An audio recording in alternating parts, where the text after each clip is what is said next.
Welcome, everyone. I'm so happy and honored to have the man, the myth, the author, and the legend, Mark Devlin, in the house.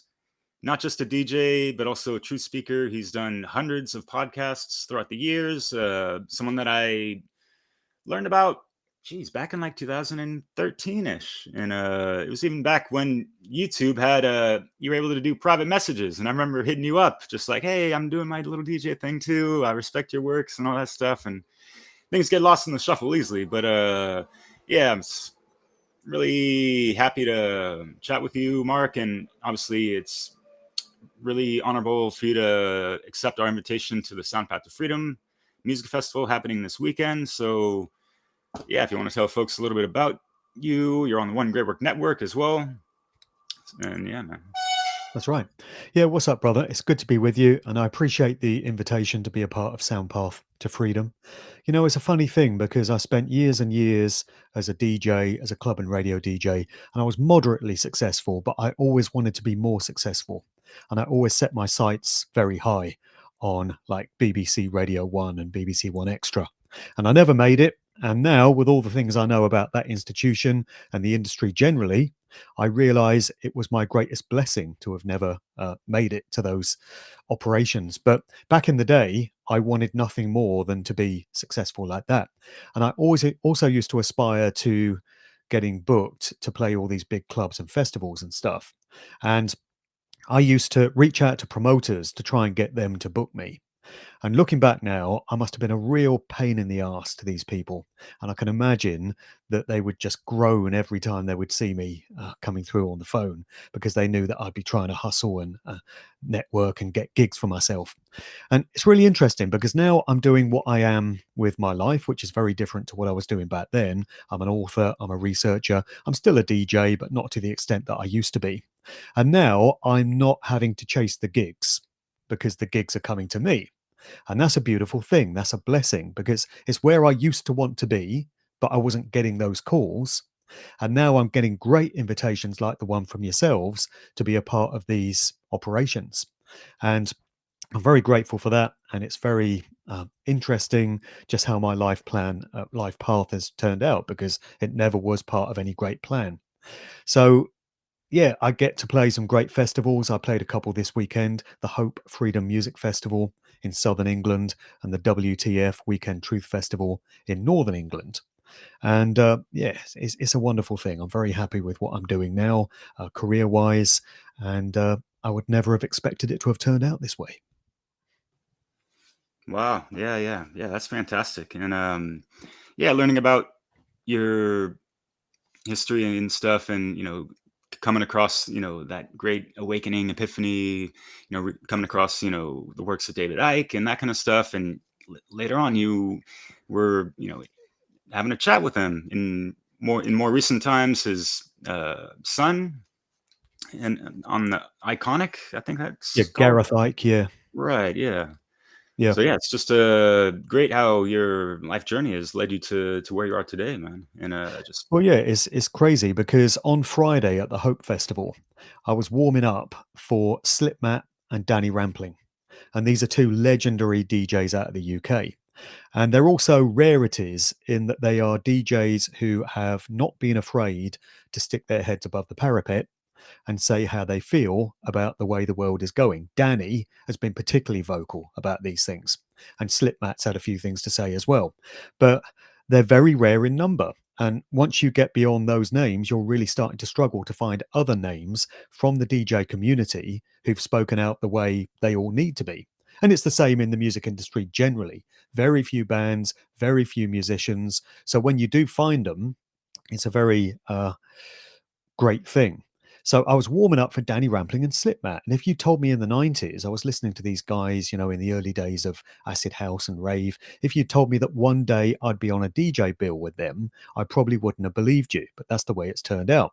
Also, when I first got started in this conspiracy game, alternative research, truth research, call it what you will, I never would have imagined that I'd be visiting David Icke in his house on the Isle of Wight, as I did a few years ago. And I've had David Icke on my show. I've met Mark Passio, who's another guy that I learned a lot of information from. And I've stayed in Mark's house. He was gracious enough to let me stay in his house last year. And I never would have believed that this would have happened.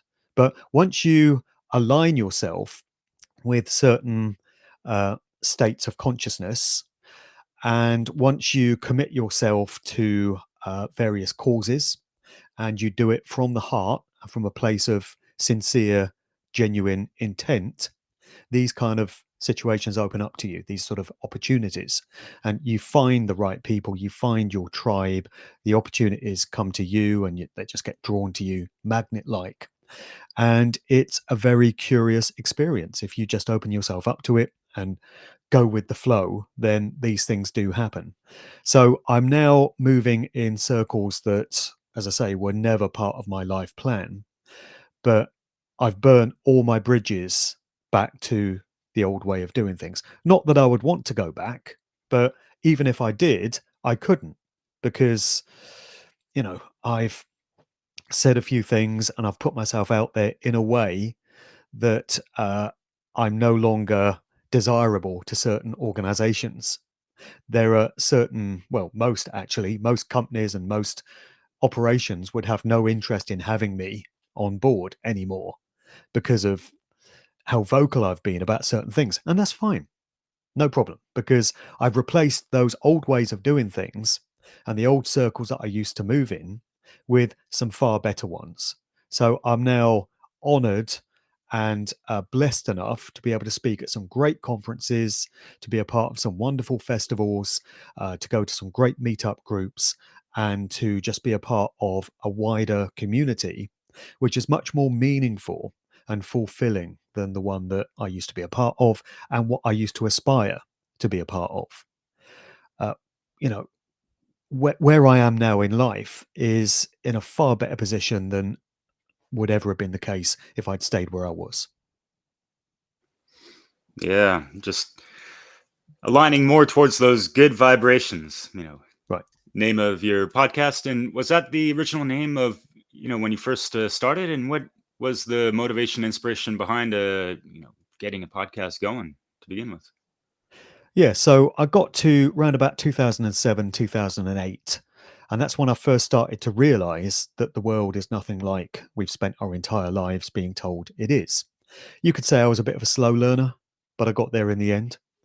And I really wanted to better comprehend how that dynamic played out in the world of music, of which I'd been a part, and specifically the world of DJs and what certain musical scenes are really used for in terms of pushing social engineering agendas and pushing aspects of mass mind control, this sort of thing. So that became my specialist area of research. But at the time, I completely immersed myself in conspiracy research. And I fell down all the familiar rabbit holes that many people watching this will be familiar with. 9/11 and the Kennedy assassination and secret societies, these networks, these groups which seem to run all aspects of organized society, how Freemasons work, and the Bilderberg Group and the Council of Foreign Relations, and all these different groups, the Tavistock Institute of Human Relations, how social engineering works, what culture creation is, what lifetime actors are.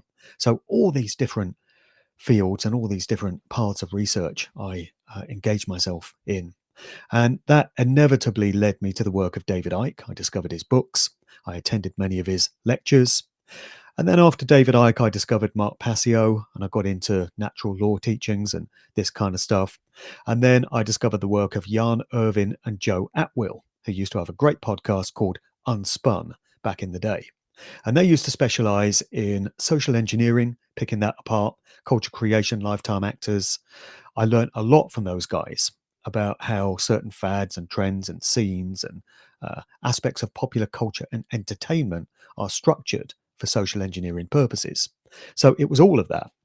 And I eventually reached a point where I decided I wanted to put out my own podcast because I wanted to get on some of the guests who had inspired me and who I'd learnt from and give them an opportunity to address an audience of my own. So that was the origins of Good Vibrations, which I started in 2011. And the first guest was David Icke. I reached out to him and he was gracious enough to accept the invitation to come on. And since then, I've done, what am I up to now? About 270 episodes, something like that.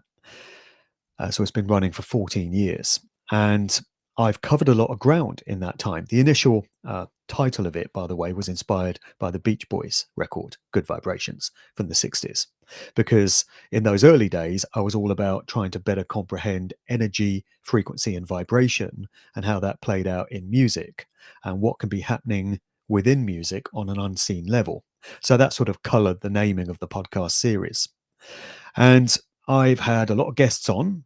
I've covered a lot of subjects. There are some subjects now which I'm no longer aligned with. I was at the time, but I am no longer with the message that was getting put out there. That's a sign of genuine growth and evolution, I think, in truth discernment and truth discovery. You're going to come across some things if you go all the way and you're prepared to go where the research takes you, which perhaps contradict or don't chime with some of the things that you were saying a few years ago, or some of the messages that you were getting your guests on to put out. So there's been a bit of that. Some of the guests I've had on are now deceased, so I'm grateful that I did get the opportunity to speak to them. And it's been a long journey. And alongside the podcasts, I've also had my books. So I've got the 4 books in my Musical Truth series, and they were named Musical Truth after a group coming out of England in the 80s, which some people might remember. They were a reggae group. They were kids that played sort of pop reggae music, and they were called Musical Youth. So I took their name and just twisted it into Musical Truth. And so I've had 4 books now in that series. And that was me really exploring the true nature of the controlled corporate music industry and what it's really used for. That was the main thing that fascinated me early on, because I realized that the music industry is not what you think it is. Entertainment is not there to enrich and uplift you in your life. The people that control these industries aren't your friends. They're not nice people. They don't do it because they've got big hearts. The reason they do all this stuff is because they want to control people and they want to push certain agendas which help further their master plan for where they want to take all of human society. I realized that quite early on, and I saw a niche in the market because there wasn't really anyone that was talking about how all this stuff played out in the music industry at that time. There were some really good YouTube videos. I mean, we're going back to the process started in about 2008. And that first book I put out in early 2016. So we're just coming up on the 10th anniversary. But it was based on 5 years worth of research. So that process started in about 2011. And started writing it in 2014. And right about those times, there were a lot of really good short videos on YouTube. Because if you take it all the way back to 2008, that was the era where you would only get videos of up to 15 minutes. So it had to be little snippets. You couldn't put a full 2-hour documentary up on YouTube. You had to split it into segments. And that was a pain in the arse in some ways because you couldn't watch a documentary all the way through. But it was beneficial in other ways in that it kept things easily digestible. There were little sound bites, and it was much easier to wrap your head around a certain subject if the message was just a few minutes long. So I learned a lot from watching those short YouTube videos.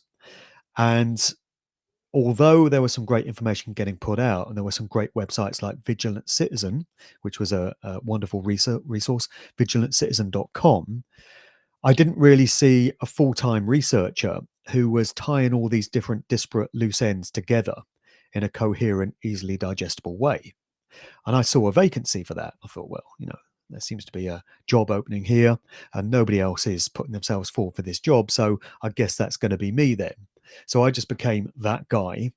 And I think I'm quite good at weaving together lots of different bits of information from various different sources and looking at the overlaps, looking at the common denominators between them, and weaving it all together and making it flow in a way that makes sense to people. That's the approach I've tried to take with my books. And I pay a lot of attention to the readability of the information, because if you hit somebody over the head with 536 pages of dense text with no breaks, and it's just information heavy and there's no opportunity to take a breath, it's going to turn people off. That's not a very palatable way of presenting this information. So, with that first book and with all the ones that I've done subsequently, I've opted for a fairly large point size, because this is a point, excuse the pun, that I think a lot of authors miss. If the point size is too small and the information is too difficult to read, and you really have to strain the eye to look at it, people are going to switch off and tune out. So that was a consideration, making the text a decent size. Then I've tried to break it up into sensible chunks. So I have lots of subheadings through the chapters so that you can take on a particular subject and absorb yourself in it. But at the end of that subheading, that subsection, you've got the opportunity to take a bit of a breather and then come back to it and look at the next section if you choose. I think it's very important to present the information in reader friendly ways like that. And so that's the way I've striven to present this information through the books. And then on top of that, I've done a lot of monologues, a lot of pieces to camera over the years where I've just presented my thoughts on things. I've done a few Q&A videos where I've given people the opportunity to ask me questions. I've got a Patreon now where I do just started doing Q&A sessions. And I do a hell of a lot of live talks and presentations. So as I said earlier, I now get booked to speak at a lot of conferences, and I'm grateful for those opportunities. And I just do pretty much every weekend, I'm out there doing a live talk and interacting with an audience, presenting the information, taking questions at the end. And there are just many facets to what I do now. There's many different ways of presenting this information in the form of books, in the form of podcasts, in the form of live talks and presentations, and also in the form of music itself, which brings us back to SoundPath, I guess. So I curate this show called The Sound of Freedom, which is conscious message music. And it's great to see what you guys are doing with this event of yours this weekend, because I've been trying to do that with The Sound of Freedom since, when did that show start? 2013. So I'm 12 years deep into that now. And I realized back then that there were a lot of great songs getting put out there by artists who were never going to be household names. So people don't know them. And that's a good thing, because it means they're not signed to any of the major corporations. They're not shackled in the way that mainstream artists are and gagged in terms of what they can say. Because they go the independent route and they do everything themselves, they've got their own producer, they've got access to their own studio, they play all their own instruments, they can master all their own tracks, and they can distribute the resulting music themselves. It means every step of the creative process is kept in house. So it's authentic, it's real, it's genuine, and this is music that really speaks to you. And if you get a song which has been written really well, it's got really impactful lyrics, and it sounds great, and it really makes an impression on you, you can have as much of an effect through a 4-minute song of that nature as you can from a 2.5 hour documentary or a 3 hour live seminar. Music really is that impactful when it's got right. And what we need is more showcases of music where the musicians have got it right, where the message is bang on point, and it has the potential to really reach people in that meaningful a way. That's what I've tried to do with my Sound of Freedom conscious music podcast. And I know that's your vision and your ethos with SoundPath, right? Yeah, yeah, fuck yeah, man. Geez, you brought up quite a few things there, and yeah, what you said about the impact of a 3 to 4 minute song is the same as like a 2 hour Terry, I heard you say that at least once or twice in other podcasts, and I literally sound sampled that and played it in a mix. Like just like earlier this week, actually. And I forgot about that. I was all like, oh yeah, Mark Devlin, yeah, musing about music. Fuck yeah. Excuse the pun, right? I remember that. Right. I mean, there's a filtration process for me when Hmm, it comes to putting together these Sound of Freedom shows. So I do get sent a sure. lot of music. I've been doing it 12 years, and word has spread that I do this show now. So a lot of music makers send me their songs. A lot of producers send me their tracks. But even though I might be aligned with their ethos and their sincerity for wanting to put a message out, I don't necessarily include everything I get sent because there has to be an element of quality control. And I've actually produced a guide which I make available to anyone that wants it, which gives insights into the sort of things that I'm looking for when I select tracks to go in the mix. Because I want the sound of this podcast to be consistent and I want there to be quality throughout. And sometimes I'll get sent tracks where it might have a great lyrical message, but it's kind of lacking in the production, or it's not really making an impact in terms of the instrumentation. And sometimes it might be the other way round. It sounds great, but the lyrics are a little weak or insipid. So it's got to have everything. It's got to have the whole package. And when it does, it's there. It's in the mix. And I don't discriminate when it comes to genres. I've been quite heavy on hip hop and reggae over the years because there's some really good conscious hip hop and conscious reggae stuff that gets made. But I've also included some acoustic stuff. I've included some dance music. Sometimes you get dance and house music tracks which come with great lyrical messages. Sometimes it's more bluesy or rock sort of styles. So as long as the message is on point and the track really kind of hits you between the eyes or gives you a kick up the arse, then it's in there. Yeah, yeah, and man, we could talk about this for hours because yeah, this is really the bread and butter I've been doing with my DJ truth infused musical tapestries and all that. And yes, like I like to consider it, like selecting songs with that all killer, no filler. And yeah, there is a Right. criteria and stuff, and we do have to discriminate in regards to like that quality control and that kind of stuff. And yeah, I definitely love to highlight artists that are been taking the independent route on that kind of side of things with their proper creative control, and it's not limited by any outside influences, especially when your name is signed on some kind of dotted line. It doesn't have to be dotted, right? But that's the usual saying of it. But yeah, Right. fucking A, man. That Sound of Freedom. Where can we all listen to that? Because I know you got a couple things. So the archives are on Mixcloud. If you go to Oh mixcloud.com, yeah, yeah, yeah. you can do a search for the Sound of Freedom there, or I think the full URL is mixcloud.com/Sound of Freedom. I think that's what it is. So all the shows are there going back to number one from 2013. And actually, there's a radio station that's due to get operating here in the UK very soon, which is going to be put out there by the guys behind the Light newspaper. So this is like a sort of truth alternative printed paper which Oh, has cool. been going since the times of COVID. Mm. So they felt the inspiration to try and put some truth down in written form in the form of a newspaper that could be handed out to people during those tumultuous times of 2020 and 21. And it's been going ever since. It's very successful. If you go to a kind of truth alternative conference or festival in the UK, you're going to find copies of the Light newspaper there. And they've also started doing a festival. They started their own music festival last year for the first time called Stand in the Light.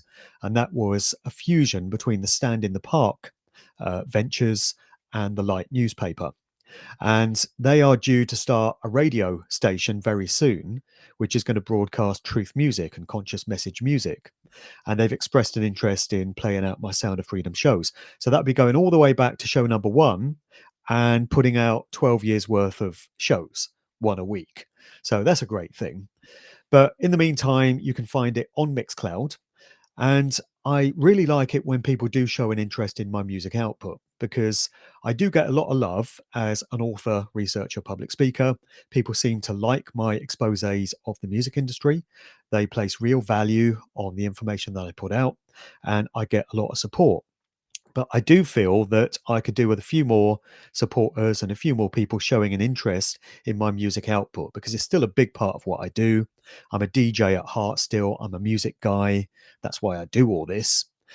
I also do a weekly show called The Sound of Now, which is soulful, uplifting house. That's the sort of stuff I get into now because it's the only contemporary music that I can stand to listen to or that I want to be associated with. I find it very positive, very uplifting, feel good vibes, and I like to present that each week. And I put that out on Mixcloud as well on a separate Mixcloud page. But it's great when people show an interest in the sound of freedom because this is authentic musicians who are making music from the heart. They're not doing it to get rich. They're not doing it to uh, win friends. They're doing it because they realize it's the right thing to do. They realize that music is a very powerful medium through which to put out empowering messages. And I support these people 100% because it's, uh, they're doing it for the right reasons. And if they can make a living out of it, that's a happy bonus. That's even better. If you can actually support yourself and support your family through doing something that you love, something that's genuine and sincere and heartfelt for you, then so much the better. And I do know many of these musicians who do it full time and are able to support themselves that way. That's a beautiful thing. And I wish a few more would. Yeah, definitely. And it's there's even within the One Great Work Network, there's a lot of musicians, but obviously there's some priorities going on, and we've had to switch it up to more, speaking directly, on the truth speaking side of things. But yeah, like this whole SoundPath festival is also to bring out the musicians out of people as well, bring the music out of people rather, and it's obviously for the right reasons and all that, and hey, enjoy some of these aspects of life and these human expressions of consciousness that have the right messages and all that stuff. And yeah, the power of it can really motivate hearts and minds, just with that sound song frequency and with the conviction of the lyrics and the singing and all that stuff. It's like it's just a different environment and thing to your eardrums, as opposed to listening to a podcast or that kind of stuff. So Right. yeah. Well, because music has been weaponized. This Yeah. is what I talk about all the time. My full-time job has become explaining the methods and the tactics that are used in terms of the weaponization of corporate music.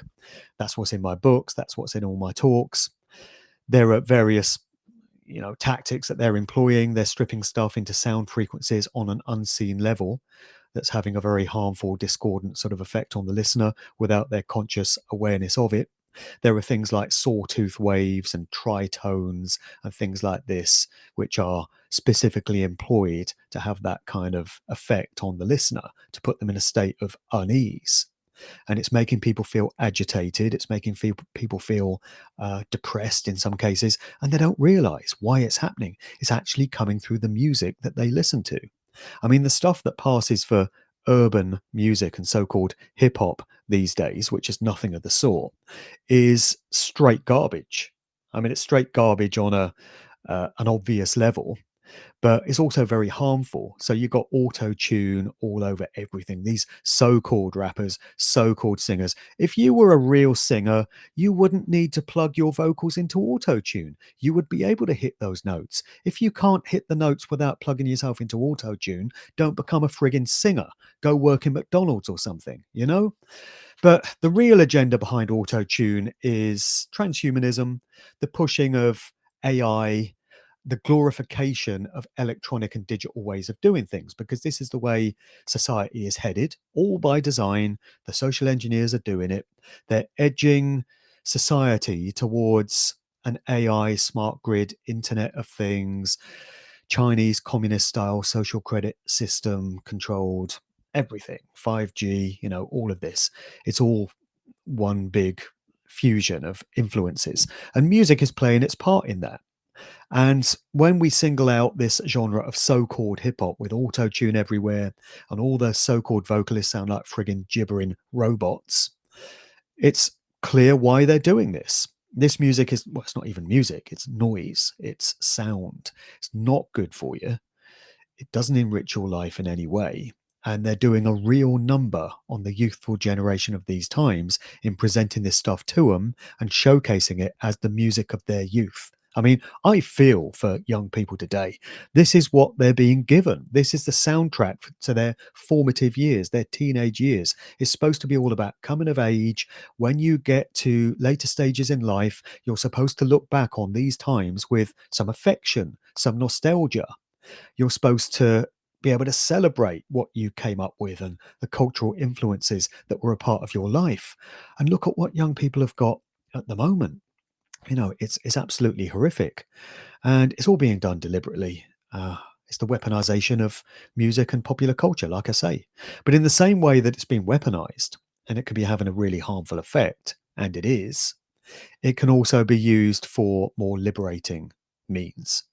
That's what we're talking about with this conscious message music. So everything has a flip side, everything has an opposite. And where you find darkness and horrific stuff, there's always a way of turning the tables on that situation and looking for some positive elements that exist in a 180-degree polar opposite direction of it. So they try to weaponize music, but they can't harness the full potential of music and sound, sonics, because everything in creation is built around sound frequencies, sound and light vibration. So it's not a one sided story, and it's not all about evil and darkness. That's one aspect of it. And that's something that can be embraced if the will and the intent is there to embrace it. If the state of consciousness is so aligned as it is with these sick psychopaths that we have running these industries. But if the will and the desire and the consciousness is there for sound and vibration to be used for something more positive and uplifting, there's nothing that can stop that, because it's a part of the very fabric of this creation, of this realm of existence. So that's what we need to align ourselves with. That's the direction we need to look in. And when you can harness the potential of that power, it's very, very palpable. Yeah, and that's, my friends, are some of the tales from the flip side. Mark Devlin, everyone. That's a new book you got out too, right? Well, it's a I feel like new and 7 an books, old man. one. What's going on? Yeah, it was my first book, and I wrote Oh, this first. one. Well, I self-published it in 2007. It was Mm, written in 2005, 2006, and that was still when I was in my old mindset, in my normie state sure. of Yeah, consciousness. So it was written very much from that sort of perspective, and it was stories and tales from the DJ world. And it was me just telling a few anecdotes, a few funny things that had happened to me. And then I sort of started to wake up in 2008. And as I got further into my current state of consciousness, I realized that that book is so far away from the way I see the world now. So last year, I brought out a revised edition, and I thought it would be interesting for people to see where my mind was at back then as opposed to where it is right now. So the revised edition has all the original text, but it has new footnotes from me and a new foreword, and it's me explaining how I feel about these things now from a hopefully more informed perspective. So it's where I was then contrasted with where I am now. So that's why it's both a new and an old book. yeah. I think that's really interesting. People really do like to see, people's growth and the changing of worldviews. I mean, this ties in exactly what you were talking about with Right. some of the things you were talking about in previous years in podcasts. Like, oh shit, it doesn't really apply, or it's actually been vetted as something different, or whatever. And so that's why authors do these book revisions and that kind of stuff. And so, yeah, that's a great idea, man. Yeah, thank you. Well, it's supposed to be an evolutionary process, truth discernment, truth discovery, you know. You're not going to reach a point where after your first year of study, you can say, well, I know everything now. I've done the research. I know everything there is to know. You're never going to get to that point. You could do 50 years of research, an entire human lifetime, and there would still be more to know. There's always more to know. In fact, the more you discover, the more you realize how much more there is to know. It never stops. It's supposed to evolve. And if you're going to free flow with that process, you're going to find yourself reaching various points where information that used to resonate with you and make sense to you no longer does, because you've discovered some things now that you didn't know back then. And it invalidates and negates that earlier information. So I've had to revise my position on a few things, and I've done it quite publicly on shows. I've said, I used to think this, but I no longer do. I see things this way now. And I get quite suspicious of researchers that never change their position on anything. There are some researchers out there who have been putting out the same message for 15 or 20 years, and nothing has changed. They've not added anything. There are no nuances to it. It's exactly the same message. And it just makes me think, well, surely there should be some evolution here somewhere. If you're continually searching and continually coming across new information, you're going to come across things which might conflict with things that you've earlier thought or said, or at least are going to build on them and expand them and take them somewhere else. So the researchers I most enjoy listening to are those who are prepared to admit that they were wrong about things previously.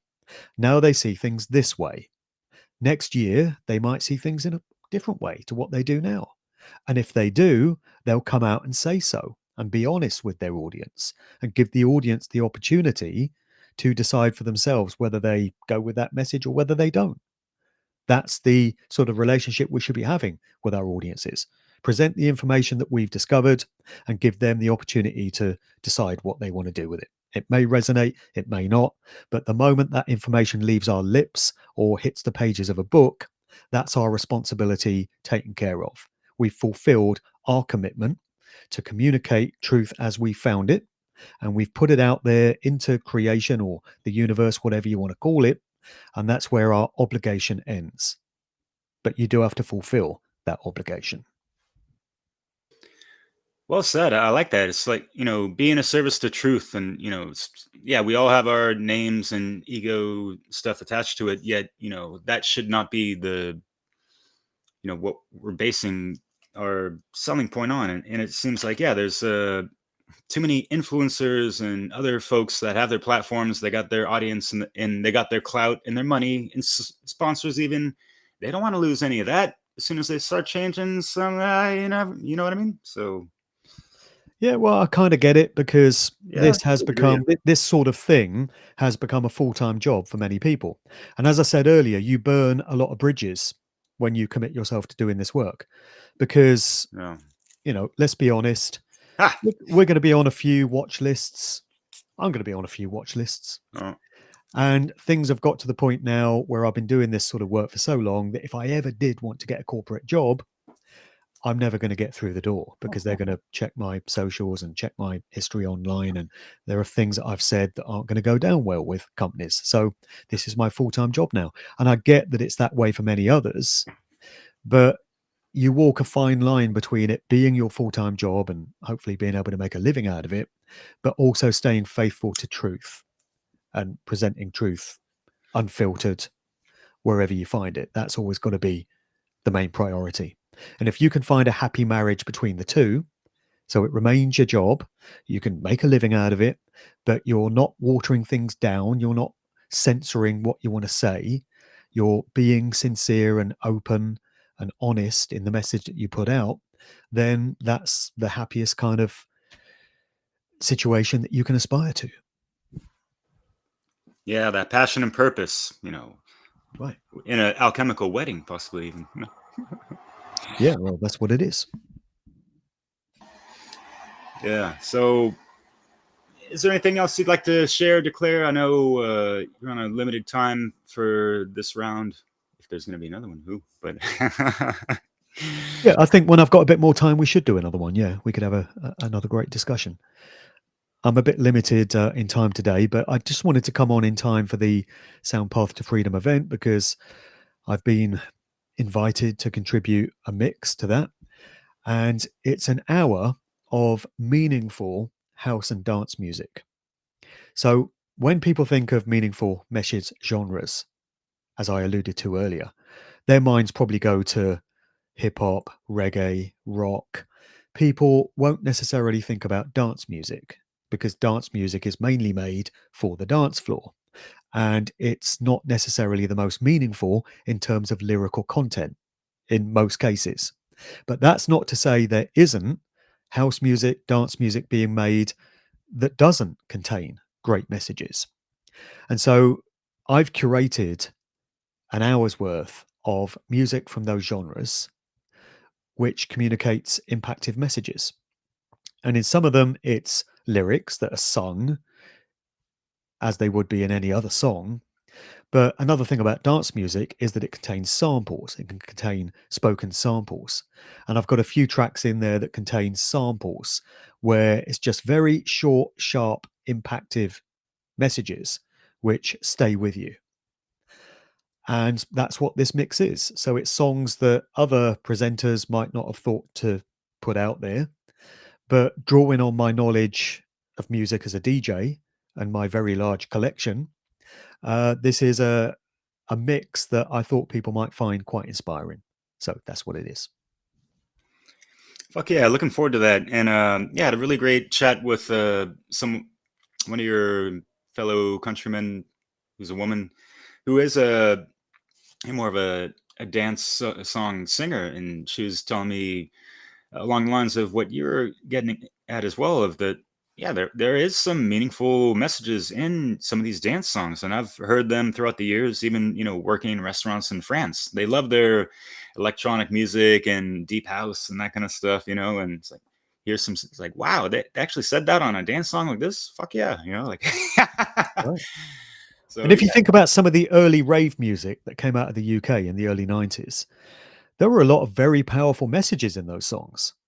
We could speculate on whether that whole scene was some sort of psyop and was infiltrated, and I personally think it was. But there are still some great songs that came out of it. Anthems like Rosala, Everybody's Free to Feel Good. That's a proper anthem. Yeah. And uh, CC Rogers' Someday, which was sampled on Liquid, Sweet Harmony, Sterling Void, It's All Right. Uh, just some of these early house music records, very strong, very powerful. Don't write off that genre. No, definitely. And yeah, it's the beauty of music, especially when you have your ears awakened to these things as well. And kind of like the evolution of, what you're talking about with, discovering the truth and this and that. We're also discovering new sounds and that kind of stuff. And coming to a greater realization that this is such a universal language as well. And it doesn't matter the genre and stuff. If the message and the vibe is there, and hey, this is what the SoundPath is looking for, so.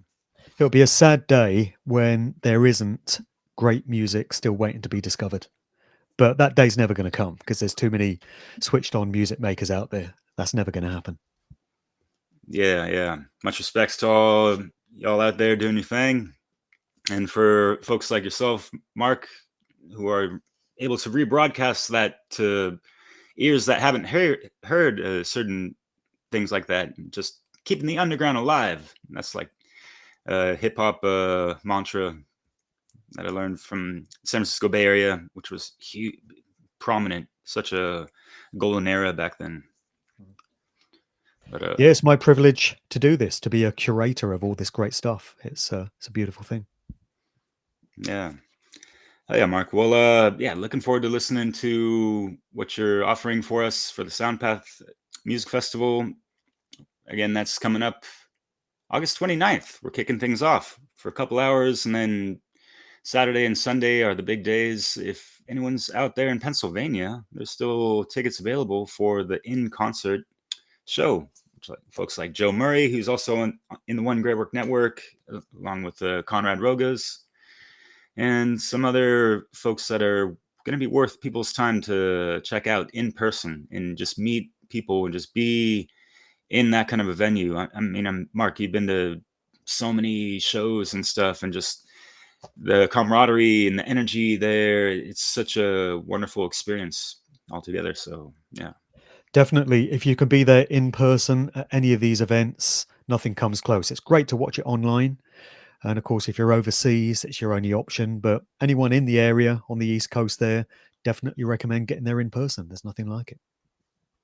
Yes, indeed. And there might be one happening next year as well. We will see. So, yeah, Mark, much love and respects for what you've been doing throughout well over a decade. And yeah, looking forward to possible future collaborations and whatever else that these paths might, cross again. So take care, my friend.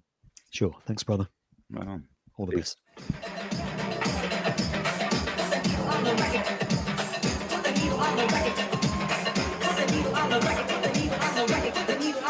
When the drum beats go like this.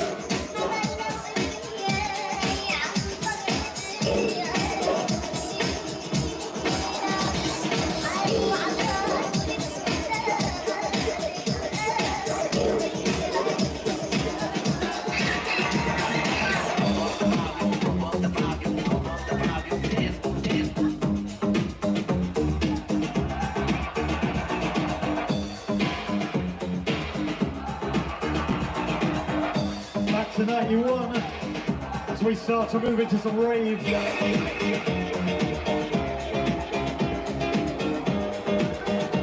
Gary Clayle, Message Music. Inaugural Stand in the Light 2024. Mark Devlin, feeling good to be here.